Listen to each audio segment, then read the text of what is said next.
Meu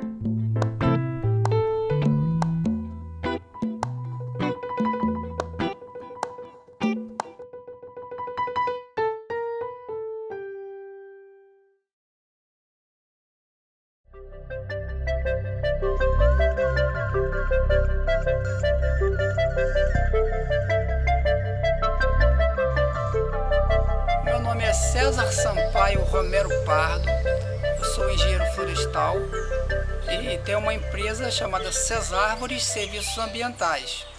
Essa empresa tem como principal objetivo a preservação da biodiversidade em Teresópolis e na Serra dos Órgãos. A gente faz pesquisas de identificação das espécies e trabalha também com projeto de reflorestamento e licenciamento ambiental. Aqui nós temos um viveiro.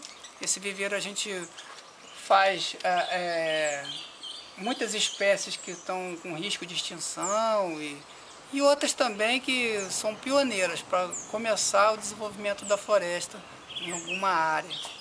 Essa daqui é gigantesca também. Essa questão da muda ser autóctone eu considero fundamental. Por quê? Hoje, na cidade, pelo menos 95% das espécies não são nativas da região. Vou chamar de exóticas, apesar que o termo exóticas é para espécies que não são brasileiras. Mas a gente pode também extrapolar esse termo exótica para espécies que não sejam da nossa região, por exemplo, de Teresópolis. Então, eu acho que seria fundamental a gente produzir as espécies da nossa região. Agora, o incentivo para aquecer esse mercado, um deles seria diminuir a burocracia. Porque hoje a burocracia do Estado, principalmente, que é o órgão responsável pelo licenciamento ambiental, ele é muito lento, muito difícil. Então, muitas pessoas vão procurar fazer outros caminhos fora da legalidade, porque não conseguem fazer as coisas dentro da lei. E é umas incoerências. Qual é o nome dela? César, nós temos uma urgência de recuperar os topos de morro, as matas ciliares. Isso é importante realmente para a gente evitar tragédias como tivemos já de 2011? A lei, ela diminuiu essa exigência do topo de morro. O que era APP aqui em Teresópolis, agora a maior parte deixou de ser área de preservação permanente com o novo Código Florestal. A recomposição de mata ciliar também diminuiu em função do módulo fiscal. Em Teresópolis as propriedades são pequenas, então muitas vezes a necessidade de recomposição em função do módulo fiscal passou a ser até de 5 metros. Antes era 30, agora é 5. Isso, após a tragédia, a gente teve essa alteração, quer dizer que foi um pouco na antemão dos acontecimentos. Formar matrizes daqui da região. Quais são as espécies ideais para contenção de encosta? Você tem muitas espécies que são benéficas. Eu recomendo espécies de pequeno porte. A mora é uma espécie frutífera. Ela não tem essa função tão ecológica de populações, mas é uma espécie que ela é muito rústica, traz fruta para os bichos, é pequeno porte. Então, o porte, você tem uma proporção positiva de raiz em relação à parte aérea. No caso da amora, do araçá, desses maquériums, né, que são várias espécies, são positivos. Árvores muito altas, porque você permite que ela fique alta, não dá uma poda, né, para diminuir e fazer ela abrir mais, hein? É bom que a espécie ela abra a copa. Horizonte. Porque, a copa mais horizontal, porque com o vento ela vai encostar na do lado. Então ela não vai ter esse efeito vela, que o efeito vela, o que ele faz? Ele, inclusive, afrouxa mais o solo, permitindo que a água entre. Certo. César, para mata ciliar e para redor de nascente, o que você recomendaria? Ó, a melhor coisa é a observação da própria natureza da região. Quando a gente vai numa mata ciliar e ao redor de nascente, vamos ver quais as espécies que melhor se desenvolvem nesse local. Muitas espécies não suportam essa condição de solo saturado. Elas exigem uma drenagem para que a raiz respire. Então, a saturação do solo mata muitas espécies. Talvez a maior parte das espécies não resistam a um solo saturado. Mas a observação da natureza resolve isso.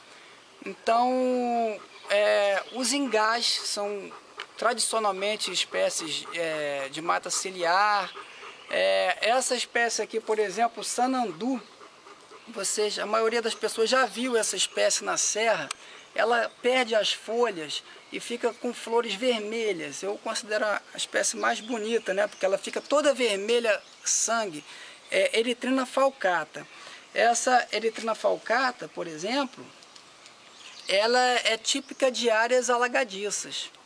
Então, essas plantas, elas provavelmente têm uma raiz mais superficial, que se espalha mais, e então ela consegue ficar em pé e até suportar mais a drenagem em relação a espécies de encosta.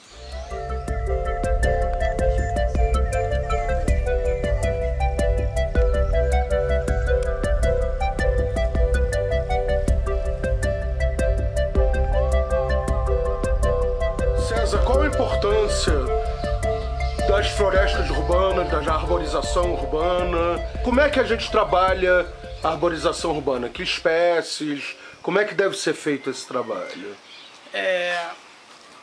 Eu acho que, primeiramente, usando as espécies nativas que não sejam comuns. Essas espécies que estariam sofrendo mais com a fragmentação. Eu recomendo para a cidade espécies de pequeno porte, que ocupam menos espaço também, seria outra característica, além de não serem espécies comuns, mas espécies de pequeno porte, e que essas espécies elas sejam plantadas de forma a proteger os transeuntes, não ocupar o espaço do transeunte. Hoje você vê na reta que as espécies ocupam o canteiro central, ocupam muitas vezes o canteiro inteiro, e as pessoas vão pela ciclovia, né, próximo aos carros.